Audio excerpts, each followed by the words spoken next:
Bienvenue sur la chaîne YouTube Les Voiles de Rémi. N'hésitez pas à vous abonner pour poursuivre mon travail. Tous les liens apparaissent en ce moment même à l'écran. Bonne vidéo. Amis fans de la mer, bienvenue à vous. J'espère que vous allez tous très bien. C'est un immense plaisir de vous retrouver aujourd'hui pour une nouvelle vidéo. Dans cette nouvelle vidéo, nous allons parler d'un navire portugais qui est la Santa Maria Manuela. J'espère que cette vidéo va vous plaire. Et on commence sans plus attendre. Il faut savoir que ce bateau a été officiellement lancé le 10 mai 1937 à Lisbonne, au Portugal. La Santa Maria Manuela est une goélette à 4 mâts qui aborde fièrement le drapeau portugais. Son baptême a été un événement important, rassemblant de nombreuses personnalités, dont le président de la République, Oscar Carmona. Le navire a été nommé en l'honneur de Santa Maria Manuela, la reine du Portugal, de 1521 à 1557. Construit en 1937 à Lisbonne par la Companhia Unia Fabrilo, il a d'abord servi comme navire de pêche à la morue sur les bancs de la Terre-Neuve au Canada, qui est un métier qui est un peu périlleux et exigeant. Dès son lancement, la Santa Maria Manuela a connu une histoire mouvementée. En 1940, pendant la Seconde Guerre mondiale, il a été attaqué par un sous-marin allemand, mais a réussi à s'en échapper. La vie à bord était rude, les marins travaillaient de longues heures dans des conditions difficiles. La Santa Maria Manuela a également été un symbole pour la résistance portugaise à la dictature. En 1961, il a été utilisé pour transposer des armes,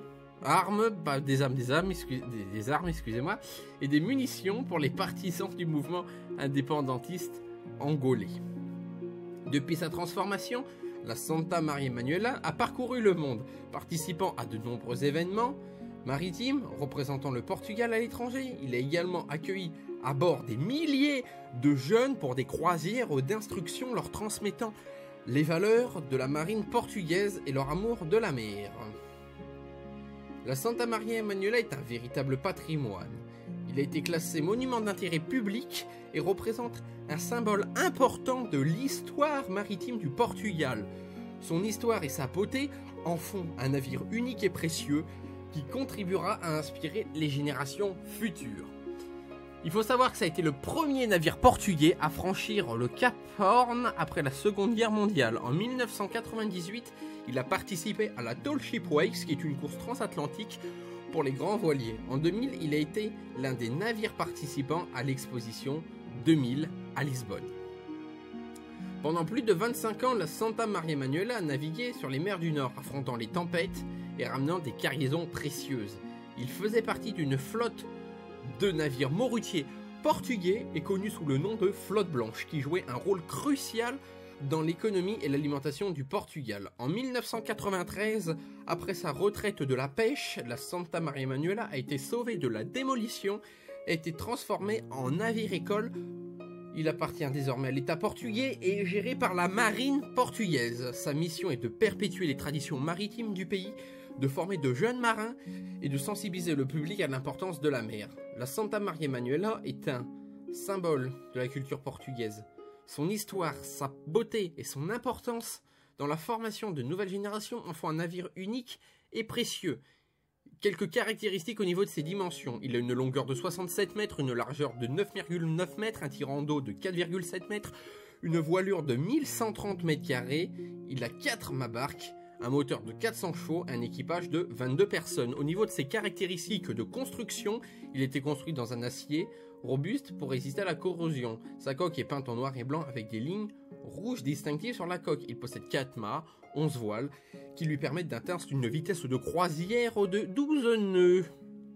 Le pont est en bois et dispose de plusieurs postes de pilotage, ainsi qu'un compas magnétique et d'autres instruments de navigation.